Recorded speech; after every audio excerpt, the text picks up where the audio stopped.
오늘 함께 보실 하나님의 말씀 에스라 10장 1절에서 8절 말씀입니다.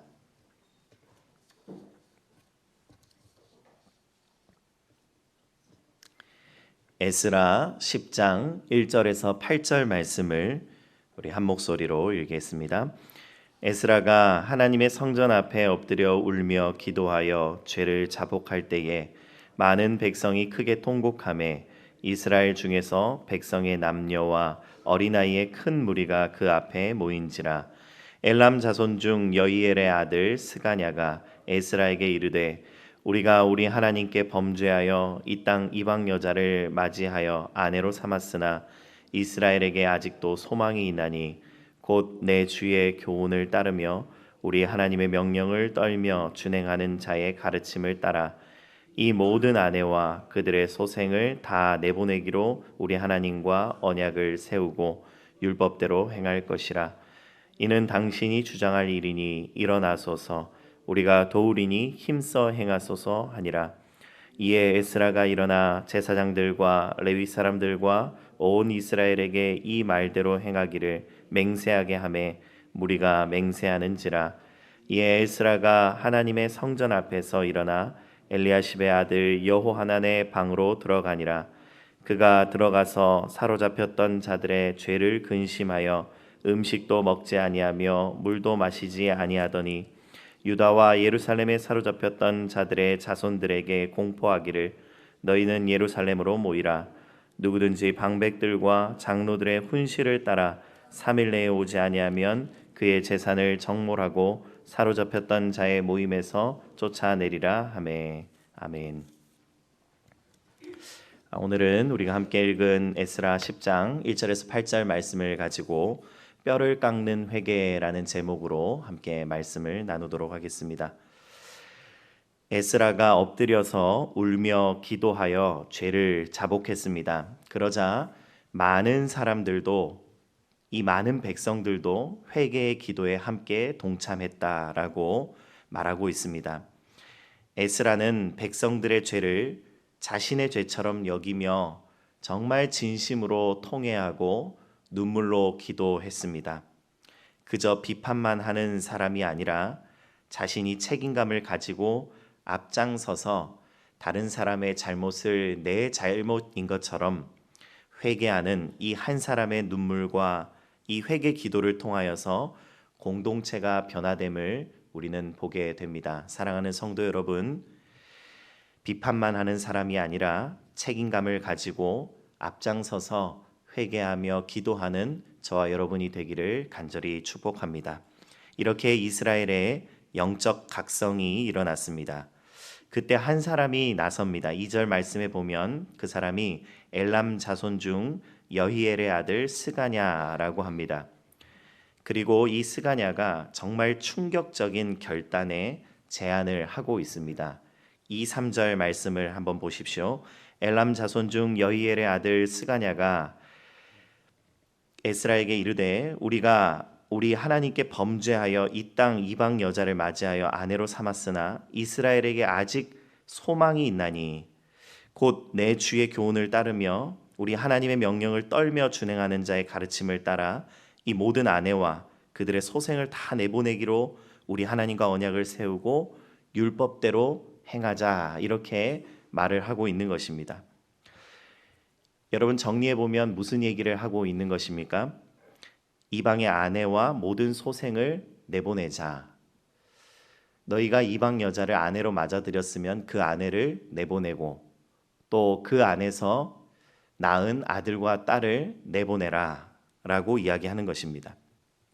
저는 이 말씀을 읽으면서 개인적으로 이 말씀이 수긍이 되지 않았습니다. 묵상하는 내내 마음이 불편하고 지금도 그렇습니다. 아무리 그 잘못이 크다고 해도, 회복하는 것이 아무리 어렵다고 해도 어떻게 이런 결정을 할 수 있을까? 잘못된 결정이라 할지라도 어떻게 이미 이룬 이 부부의 사이를 갈라놓을 수 있을까? 또 사랑하는 아들과 딸을 어떻게 버리란 말인가? 아직도 소화가 되지 않는 부분입니다. 신학자들은 이 결정이 당시의 상황 속에서 우상 숭배로 향하는 이 결혼 관습을 근절하기 위해서 이 공동체의 생존이 달려 있기 때문에 이 생존을 위한 극단적인 조치였다라고 말하기도 합니다. 그런데 이런 딜레마가 커질수록 우리에게 분명히 다가오는 영적인 교훈이 있습니다. 우리는 이 말씀 안에서 회개의 가장 어려운 지점을 마주하게 됩니다. 여러분, 회개라는 것은 단순히 관계를 정리하거나 우리 생활 습관을 수정하는 것이 아닙니다. 회개는 오늘 말씀에서와 같이 가정을 해체하는 일이고 사랑하는 아들, 딸을 떠나 보내는 일이다라고 말씀합니다. 그래서 회개라는 것은 삶의 가장 깊은 곳을 도려내는 일이다라고 말씀합니다. 참된 회개는 우리 삶의 뿌리에 칼을 대는 일입니다. 뼈를 깎는 고통을 감수하고라도 우리 삶의 방향 전체를 되돌리는 것입니다. 여러분, 우리는 회개를 때로 너무 가볍게 생각합니다. 회개는 미안합니다, 죄송합니다 라고 끝나는 것이 아니라 회개는 돌아서서 다시는 그 길로 가지 않겠습니다 라는 결단입니다. 방향의 전환입니다. 그리고 그렇게 돌아설 때에 우리는 살을 도려내는 듯한 아픔이 따르는 것입니다. 그래서 우리는 두 가지를 생각해 볼 수 있겠습니다. 먼저는 우리가 죄의 길에 들어서지 않는 것입니다. 여러분, 우리 그리스도인들이 농담 삼아서 많이 하는 이야기가 있습니다. 죄가 많으면 은혜가 크다라고 말했기 때문에 죄 많이 지어도 된다. 나중에 또 돌이키면 된다. 이런 이야기들을 하곤 합니다. 그래서 거침없이 그 길을 가기도 합니다. 그러나 여러분, 우리가 잘 알지 않습니까? 20대 때 제가 머물렀던 그 죄의 자리에 여전히 머물러 있는 것을 보게 됩니다. 사람이 변화되고 고쳐지는 것이 그렇게 쉬운 일이 아니다라는 것입니다. 중독을 비롯하여 습관적인 죄들은 한 번 발을 들여다 놓으면 돌아서서 빠져나오는 것이 그리 쉬운 일이 아닙니다. 그러므로 우리는 늘 깨어서 죄의 길에 서지 않기 위하여 몸부림치며 살아가야겠습니다. 둘째로는 주님 앞에서 진정으로 우리가 방향을 바꾸려 할 때 포기하고 희생해야 될 것들이 있다라는 것입니다. 끊어야 할 것들이 있습니다. 내려놓아야 할 것들이 있습니다. 회개는 그만큼 고통스러운 것이다라는 것을 우리는 기억해야겠습니다. 그런데 그 고통과 희생을 하나도 감수하지 않으려 한다면 그것은 진정한 회개라고 말하기 어려울 것입니다. 5절 말씀에 보면 에스라가 일어나 제사장들과 레위 사람들과 온 이스라엘에게 이 말대로 행하기를 맹세하게 하자 무리가 함께 맹세합니다. 그리고 6절 말씀을 보십시오. 이에 에스라가 하나님의 성전 앞에서 일어나 엘리야십의 아들 여호하난의 방으로 들어가니라. 그가 들어가서 사로잡혔던 자들의 죄를 근심하여 음식도 먹지 아니하며 물도 마시지 아니하더니. 여러분, 에스라가 이제 금식에 돌입합니다. 맹세하고 결단했으니까 이제는 그들이 행동하면 되는 것 아닙니까? 근데 에스라가 그때부터 금식하기 시작했다라는 것을 보게 됩니다. 왜냐하면 이 일은 하나님의 도움 없이는 절대로 이룰 수 없는 것임을 그는 인식했기 때문입니다. 사랑하는 여러분, 회개는 결단하고 맹세하는 것이 아닙니다. 회개는 결단하고 맹세한 뒤에 하나님께서 도우심으로, 하나님께서 일하심으로 우리를 변화시켜 가는 과정입니다. 이 모든 것들을 하나님께 의탁하기 위하여 에스라는 금식하며 기도하기에 나섰습니다. 기도할 때와 행동할 때를 아는 것, 모든 일을 하나님의 인도하심과 도우심 안에서 진행하는 것이 중요하다라는 것을 기억해야 합니다. 사랑하는 성도 여러분, 특별히 우리 목자 목녀 여러분, 회개의 고통은 새 생명의 시작임을 기억하십시오. 에스라 10장은 우리에게 회개가 결코 가벼운 말에서 끝나는 것이 아님을 분명히 알려주고 있습니다.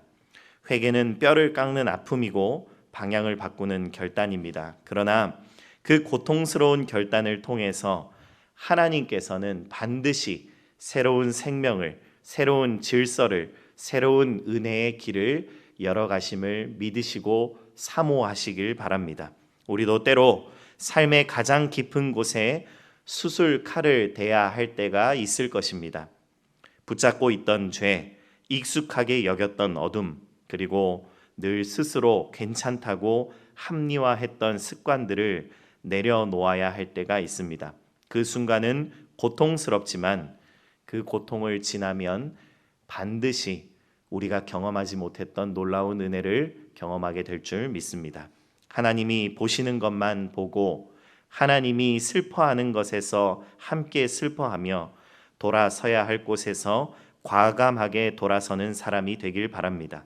뼈를 깎는 회개를 통해 하나님께서 우리 안에 새 생명의 길을 오늘도 열어가시기를 간절히 축복합니다. 제가 기도하겠습니다. 하나님 아버지, 우리가 하나님의 은혜를 기억하며 늘 기도의 자리에서 회개합니다. 그런데 그 회개가 우리의 입술의 회개로 그칠 때가 참 많이 있습니다. 그래서 세월이 지나도 우리의 삶에 아무런 변화가 없고 그대로일 때가 너무나 많습니다. 하나님 아버지, 우리가 뼈를 깎는 회개를 통해, 살을 도려내는 회개를 통해 완전히 새롭게 거듭나게 하여 주시옵소서.